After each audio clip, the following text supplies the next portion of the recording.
दुर्गापुर शहर के Gammon bridge इलाके में उस समय तनाव फैल गया जब भाजपा कार्यकर्ताओं ने गौ तस्करी के मामले में एक पिकअप वैन को रोककर उसमें सवार लोगों की लाठियों से पिटाई कर दी। मिली जानकारी के मुताबिक बांकुड़ा के बाराजोरा थाना अंतर्गत हाट आसुरिया इलाके से एक पिकअप वैन में गायों को लाया जा रहा था। वाहन दामोदर बैरज पार कर दुर्गापुर में दाखिल हुआ और गैमन ब्रिज होते हुए विधाननगर से मुचीपाड़ा की ओर जा रहा था। इसी दौरान भाजपा युवा मोर्चा के नेता पारिजात गंगोपाध्याय के नेतृत्व में कार्यकर्ताओं ने वाहन को रोक लिया। प्रत्यक्षदर्शियों के अनुसार भाजपा कार्यकर्ताओं ने चालक को जबरन वाहन से नीचे खींचा और उसमें सवार एक अन्य व्यक्ति की लाठियों से पिटाई की। वहीं वाहन में बंधे हुए गायों के पैर भी साफ देखे जा सकते थे। देखते ही देखते इलाके में भारी संख्या में लोग एकत्रित हुए और माहौल तनावपूर्ण बन गया।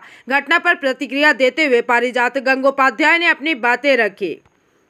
आज के देखুন এখানে আপনারা দেখেছেন এর আগেও আমরা দেখছি যে গরু পাচার চলছিল।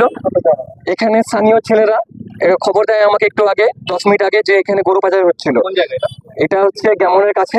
তো সেখানে গরু পাচার হচ্ছিল, সেখান থেকে লোকাল লোকরাই ধরে গরুর গাড়িটা এবং যখন জিজ্ঞেস করি তোমাদের পেপারস আছে, ওরা বলে কোনো পেপারস নাই। আমরা বলেই দিয়েছি জানি না পশ্চিমবঙ্গ কোথায় কি হচ্ছে, দুর্গাপুর থেকে আমরা একটা গরু পাচার হতে দেবো না। প্রায় 20টার ওপর গরু ছিল এবং সেই গরুটা আমরা রিলিজ করে দিয়েছি এবং এই গাড়িটাকে ধরে রেখেছি। আমরা দেখতে চাই এরা তো সাধারণ লোক যারা গরুটা পাচার করছে, কিন্তু এদের পিছনে কে মাথা আছে এবং আমরা অবাক হচ্ছি দেখে যে প্রত্যেকটা যে গরুগুলো ধরছি বা গরু গাড়িগুলো ধরছি প্রত্যেকটা কোনো না কোনো জিহাদি লোকরা ধরে আছে। আপনারা দেখুন সব দাড়িওয়ালা, মাথার মধ্যে টুপি, তারা গরু বিক্রি করছে।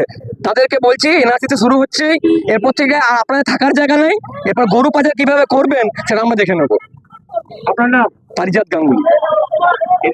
লোকরা যদি এবার রেখে যদি মারধর করে সেটা তো আমরা দায়িত্ববদ্ধ নই, স্থানীয় লোকরা করেছে। এরা বলছে জয়দেব থেকে আসছি, কিন্তু এরা কোনো জয়দেব টয়দেব নয়, এরা সব বাংলাদেশি। এদের কাছে নির্দিষ্ট কোনো আধার কার্ড নাই। এরা এই কাজগুলি করে। এই জন্য আমরা চাইছি যে যারা বাইরে থেকে এসছে তাদেরকে এখানে দুর্গাপুরে থাকতে দেবো না বা বাংলায় থাকতে দেবো না। পুলিশকে জানিয়েছি, পুলিশ আসছে, পুলিশের সরবরাহ শেষে আসে। পুলিশকে 8 ঘন্টা আগে জানিয়েছি, পুলিশ এখনো আসেনি। আসলে পুলিশ নিজেই যুক্ত আছে এইসব চক্রে, তাই পুলিশ দেখছে যে এরপর এসে কি জবাব দেবো আমরা যাতে না ঘিরে ফেলি পুলিশদেরকে, তাই পুলিশ দেরি করে আসছে।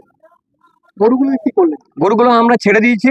এখানে অনেক লোক আছে যারা আমাকে আগেও বলেছে যে গরুগুলো যদি পায় তাহলে তাদেরকে জানাতে, সাধারণ লোক আছে তাদেরকে আমরা দিয়ে দেবো গরুগুলো। এই রাস্তা দিয়ে কি গরু পাচার?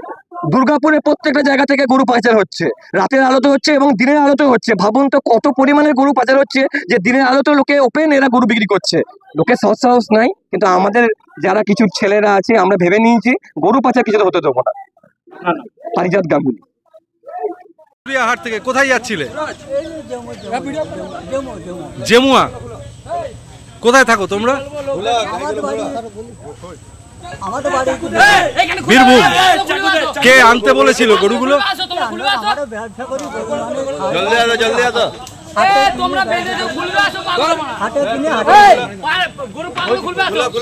তোমার নাম কি? শেখ।